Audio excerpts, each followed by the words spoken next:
রাঘব পণ্ডিত খুব পরিপাটি করে মহাপ্রভুর ভোগ লাগাতেন এবং সেই সেবা দ্রব্যগুলো মহাপ্রভু আনন্দ সহকারে তিনি গ্রহণ করতেন।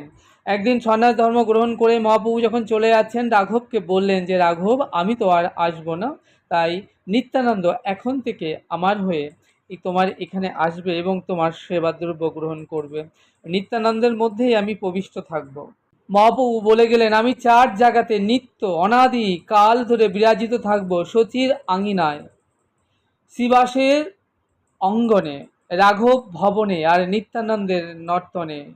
কোনো অনুরাগী ভক্ত কেউ যদি ভক্তির অঞ্জন চোখে দিয়ে আসে, তবে এই 4 জায়গায় আমাকে সে অবশ্যই লাভ করতে পারবে, অনুভব করতে পারবে। এদিকে রঘুনাথ দাস গোস্বামী তিনি খবর পেলেন নিত্যানন্দ প্রভু রাঘব ভবনে আসছেন। খবর পেয়ে পিতার কাছে অনুমতি চাইলেন, পিতা আমি যাব নিত্যানন্দ প্রভুকে দর্শনে।